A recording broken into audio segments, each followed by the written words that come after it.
देवताओं का रुद्र के पास जाकर अपना दुख निवेदन करना, रुद्र द्वारा उन्हें आश्वासन और चित्ररथ को शंखचूड़ के पास भेजना। चित्ररथ के लौटने पर रुद्र का गणों, पुत्रों और भद्रकाली सहित युद्ध के लिए प्रस्थान। उधर शंखचूड़ का सेना सहित पुष्पभद्रा के तट पर पड़ाव डालना तथा दानवराज के दूत और शिव की बातचीत। सनत कुमार जी कहते हैं, मुनि तदनंतर जो अत्यंत दीनता को प्राप्त हो गए थे, उन ब्रह्मा और विष्णु का वचन सुनकर शिव जी मुस्कुराए और मेघ गर्जना के समान गंभीर वाणी में बोले, हे हरे, हे ब्राह्मण, तुम लोग शंखचूड़ द्वारा उत्पन्न हुए भय को सर्वथा त्याग दो। निसंदेह तुम्हारा कल्याण होगा।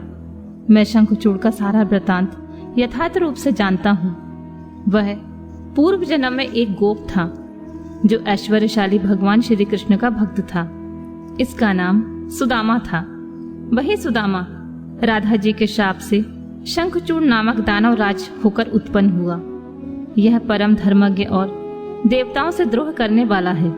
यह दुर्बुद्धिवश अपने उत्कृष्ट बल के भरोसे संपूर्ण देवताओं को कष्ट दे रहा है।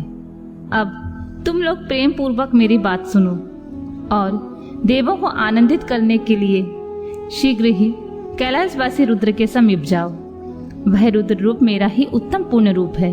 मैं ही देव कार्य की सिद्धि हेतु पृथक स्वरूप धारण करके वहां प्रकट हुआ हूँ। मेरा वह रूप ऐश्वर्यशाली और परिपूर्णतम है।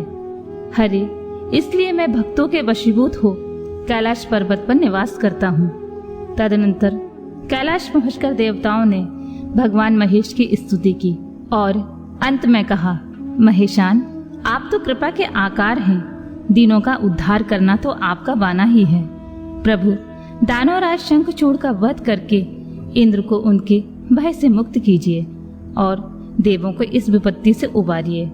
तब भक्त वत्सल शंभु देवताओं की इस प्रार्थना को सुनकर हंसे और मेघ गर्जन की सी गंभीर वाणी में बोले, हे हरे, हे ब्राह्मण, हे देवगण, तुम लोग अपने अपने स्थान को लौट जाओ।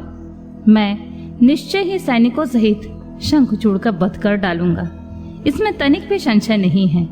सनत कुमार जी कहते हैं, व्यास जी, महेश्वर की उस अमृत वाणी वचन को सुनकर संपूर्ण देवताओं को परम आनंद प्राप्त हुआ।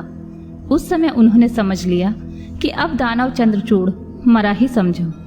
तब महेश्वर के चरणों में प्रणिपात करके विष्णु बैकुंठ की ओर और ब्रह्मा सत्यलोक को चले गए तथा संपूर्ण देवता भी अपने अपने स्थान को प्रस्थित हुए। इधर उन महारुद्र ने, जो परमेश्वर दुष्टों के लिए काल रूप और सत्पुरुषों की गति हैं, देवताओं की इच्छा से अपने मन में शंखचूड़ का वध करने का निश्चय किया। तब उन्होंने प्रसन्नता पूर्वक अपने प्रेमी गंधर्वराज चित्ररथ को दूत बनाकर शीघ्र ही शंखचूड़ के पास भेजा। चित्ररथ ने वहां जाकर शंखचूड़ को खूब समझाया और कहा, परंतु उसने बिना युद्ध किए देवताओं को राज्य लौटाना स्वीकार नहीं किया और कहा, मैंने ऐसा दृढ़ निश्चय कर लिया है कि महेश्वर के साथ युद्ध किए बिना तो ना मैं राज्य वापस करूंगा और ना अधिकारों को लौटाऊंगा। तो कल्याणकर्ता रुद्र के पास लौट जा और मेरी कही हुई बात यथार्थ रूप से उनसे कह दे। जैसा उचित समझेंगे वे वैसा करेंगे। तो व्यर्थ बकवास मत कर। सनत कुमार जी कहते हैं, मुनि श्रेष्ठ, यूं कहे जाने पर वह शिवदूत पुष्पदंत चित्ररथ अपने स्वामी महेश्वर के पास लौट गया और उसने सारी बातें ठीक ठाक कह दी। तब उस दूत के वचन को सुनकर देवताओं के स्वामी भगवान शंकर को क्रोध आ गया। उन्होंने अपने वीरभद्र आदि गणों से कहा, हे वीरभद्र, हे नंदिन, क्षेत्रपाल, आठों भैरव, मैं आज शीघ्र ही शंखचूड़ का वध करने के लिए निमित्त चलता हूँ। अतः मेरी आज्ञा से मेरे सभी बलशाली गण आयुध होकर लेस होकर तैयार हो जाएं और अभी अभी कुमारों स्वामी कार्तिकेय और गणेश के साथ रथ यात्रा करें। भद्रकाली भी अपनी सेना के साथ युद्ध के लिए प्रस्थान करे। सनत कुमार जी कहते हैं, मुनि, ऐसी आज्ञा देकर शिव जी अपनी सेना के साथ चल पड़े। फिर तो सभी वीरगण हर्षमग्न होकर उनके पीछे पीछे चलने लगे। इसी समय संपूर्ण सेनाओं के अध्यक्ष स्कंदन और गणेश भी हर्ष से भरे हुए कवच धारण करके सशस्त्र शिव जी के निकट आ पहुंचे।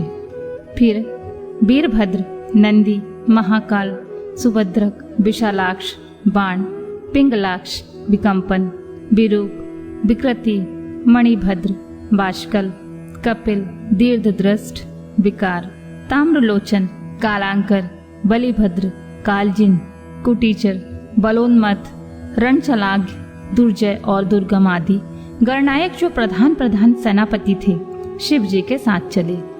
उनके गणों की संख्या करोड़ों की थी। 8 भैरव, 11 भयंकर रुद्र, 8 वसु, इंद्र, 12 आदित्य, अग्नि, चंद्रमा, विश्वकर्मा, दोनों अश्विनी कुमार, कुबेर, यम, निर्जति, नलकुबर, वायु, वरुण, बुध, मंगल तथा अन्यान ग्रह, पराक्रमी कामदेव, उग्रद्रंष्ट, उग्रदंड, कोरट तथा कोठव आदि ने भी शीघ्र ही महेश्वर का अनुगमन किया। स्वयं महेश्वरी देवी भद्रकाली भी 100 भुजा धारण करके शिव जी के साथ चली। वे उत्तमोत्तम रत्नों से बने हुए विमान पर आरूढ़ थीं। उनके शरीर पर लाल चंदन का अनुलेप लगा हुआ था। वे लाल वस्त्र शोभा पा रहा था तथा वे हर्षवंग हंसती हुई, नाचती तथा उत्तम स्वर से गान करती हुई अपने भक्तों को अभय तथा शत्रुओं को भय प्रदान कर रही थी। उनकी एक लंबी योजन भीषणकार जिहां लपलपा रही थी। वे अपने हाथों में शंख, चक्र, गदा, पद्य, ढाल, तलवार, धनुष, बाण, 1 योजन विस्तार वाला गहरा गोलाकार खप्पर, गगनचुंबी त्रिशूल, 1 योजन लंबी शक्ति, मुदगर, मूसल, वज्र, खड़ग, तीखा फलक, वैष्णव शस्त्र, वरुण शस्त्र, वायव शस्त्र, नागपाश, नारायण स्त्रव, गंधास्त्र, ब्रह्मास्त्र, गरुणास्त्र, पशुपतास्त्र, पर्वशास्त्र आदि पराक्रमी, सूर्यास्त्र, कालकाल, महानल, महेशास्त्र, यमदंडास्त्र, सम्मोहनास्त्र तथा समर्थ दिव्य अस्त्र और अन्य सैकड़ों दिव्यास्त्र धारण किए हुए थी। करोड़ों योगिनियों तथा डाकनियों उनके साथ थी। फिर भूत, प्रेत, पिशाच, कुष्मांड, ब्रह्म राक्षस, बेताल राक्षस, यक्ष और किन्नर आदि से घिरे हुए स्कंदन ने पिता के पास आकर उन चंद्रशेखर को प्रणाम किया और उनकी आज्ञा से पार्श्व भाग में स्थित होकर सहायक का स्थान ग्रहण किया। तदनंतर रुद्र रूपधारी शंभु अपनी सारी सेना को एकत्रित करके शंखचूड़ के साथ लोहा लेने के लिए निर्भयता पूर्वक आगे बढ़े और देवताओं का उद्धार करने के लिए चंद्रभागा नदी के तट पर मनोहर बट वृक्ष के नीचे खड़े हो गए। व्यास जी जब उधर शिवदूत चला गया तब प्रतापी चंद्रचूड़ ने महल के भीतर जाकर तुलसी से यह सारी वार्ता कह सुनाई। शंखचूड़ ने कहा, देवी, शंभु के दूत के मुख से मैं युद्ध के लिए उद्यत हुआ हूँ और उनसे जूझने के लिए मैं निश्चय ही जाऊंगा। तुम इसके लिए मुझे आज्ञा दो। यूं कहकर उस ज्ञानी ने अपने प्रिया को नाना प्रकार से समझाया। फिर ब्रह्मा मुहूर्त में उठकर प्रातःकृत समाप्त किया और पहले नित्य कर्म पूरा करके बहुत सा दान दिया। तत्पश्चात अपने पुत्र को संपूर्ण दानवों के राज्य पर अभिषिक्त करके उसे अपने भार्या, राज्य और सारी संपत्ति समर्पित कर दी। पुनः जब उसकी प्रिया तुलसी रोती हुई उसकी रथ यात्रा का निषेध करने लगी तब राजा शंखचूड़ ने नाना प्रकार की कथाएं कहकर उसे ढांढस बंधाया। तदनंतर उस समादृत दानव राज ने कवच धारण करके युद्ध के लिए उद्यत हो अपने वीर सेनापति को बुलाकर उसे आदेश देते हुए कहा, सेनापति, मेरे सभी वीर जो संपूर्ण कार्यों में कुशल और समर में शोभा पाने वाले हैं, आज कवच धारण करके युद्ध के लिए प्रस्थान करें। सूरवीर दानवों और दैत्यों की 86 टुकड़ियां तथा बलशाली कंकड़ों की निर्भीक सेनाएं अस्त्र शस्त्र से सुसज्जित होकर नगर के बाहर निकले। करोड़ों प्रकार के पराक्रम प्रकट करने वाले जो असुर के 50 कुल हैं, वे भी देवों के पक्षपाती शंभु से युद्ध करने के लिए प्रस्थित हों। मेरी आज्ञा से ध्रुवों के 100 कुल के भी कवच से विभूषित हो शंभु के साथ लोहा लेने के लिए शीघ्र ही निकले। कालकेयों, मौर्यों, दोहद्रों तथा कालकों को मेरी भी आज्ञा सुना दो। वे रुद्र के साथ संग्राम करने के लिए रण सामग्री से सुसज्जित हो चलें। सनत कुमार जी कहते हैं, मुने, सेनापति को यूं आदेश देकर असुरों का राजा महाबली दानवेंद्र शंखचूड़ सहस्त्रों प्रकार की बहुत सी बड़ी सेनाओं से घिरा हुआ नगर से बाहर निकला। उसका सेनापति भी युद्ध शास्त्र में निपुण, महारथी, महान शूरवीर और रणभूमि में रथियों का अग्रगण था। इस प्रकार युद्ध स्थल में वीरों को भयभीत कर देने वाला वह दानवराज 3 लाख अक्षौहिणी सेनाओं पर शासन करता हुआ शिविर से बाहर निकला और उत्तमोत्तम रत्नों द्वारा निर्मित विमान पर आरूढ़ होकर गुरुजनों को आगे करके युद्ध के लिए चल पड़ा। आगे बढ़ने पर वह पुष्पभद्रा नदी के तट पर सिद्ध आश्रम में पहुंचा। वहां एक मनोहर बट वृक्ष विराजमान था।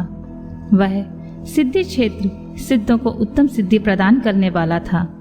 पुष्प क्षेत्र भारत में वह कपिल के नाम तपस्थान कहलाता है।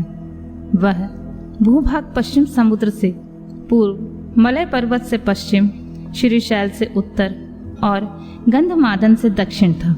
उसकी चौड़ाई 5 योजन और लंबाई 500 योजन थी। भारत की उस भाग में उत्तम पुण्य प्रदान करने वाली तथा शुद्ध स्फटिक के समान स्वच्छ जल से परिपूर्ण पुष्पभद्रा और सरस्वती नामक 2 रमणीय नदियां बहती हैं। सदा सौभाग्य से संयुक्त रहने वाली लवण सागर की प्रिया भार्या पुष्पभद्रा सरस्वती के साथ हिमालय से निकली हैं और गोमंतक पर्वत को बाएं करके पश्चिम समुद्र में जा मिली हैं। वहां पहुंचकर शंखचूड़ ने शिव जी की सेना को देखा। मुने, उसने पहले शिव जी के पास एक दानवेश्वर को दूत के रूप में भेजा। उसने शिव जी से युद्ध न करने के लिए कहा और शिव जी ने उसे देवताओं को राज्य लौटा देने की बात कही। अंत में महेश्वर ने कहा, दूत, हम किसी का भी पक्ष नहीं लेते, क्योंकि हम तो कभी स्वतंत्र रहते ही नहीं, सदा भक्तों के अधीन रहते हैं और उनकी इच्छा से उन्हीं का कार्य करते रहते हैं। देखो, पूर्व काल में ब्रह्मा की प्रार्थना से पहले प्रलय समुद्र में श्री हरि और दैत्य श्रेष्ठ मधु कैठव का भी युद्ध हुआ था। पुनः भक्तों के हितकारी उन्हें श्री विष्णु ने देवताओं के प्रार्थना करने पर प्रहलाद के कारण हिरण्यकश्यप का वध किया था। तुमने भी यह सुना होगा कि पहले जो मैंने त्रिपुरों के साथ युद्ध करके उन्हें भस्म कर डाला था, वह भी देवों की प्रार्थना पर ही हुआ था। पूर्व काल में सर्वेश्वरी जगजननी का जो शंभु आदि के साथ युद्ध हुआ था और जिसमें उन्होंने उस दैत्यों का वध कर डाला था, वह भी देवताओं की प्रार्थना करने पर ही घटित हुआ था। वे ही सभी देवगण आज भी ब्रह्मा के शरणापन्न हुए थे। तब वे उन देवताओं और श्री हरि के साथ मेरी शरण में आए थे। दूत, इस प्रकार ब्रह्मा, विष्णु और देवगणों की प्रार्थना के वशीभूत होकर देवों के अधीश्वर होने के कारण मैं भी युद्ध के लिए यहाँ आया हूँ। तुम भी तो महात्मा श्री कृष्ण के श्रेष्ठ पार्षद हो। अब तक जो दैत्य मारे गए हैं, उनमें से कोई भी तुम्हारी समानता नहीं कर सकता।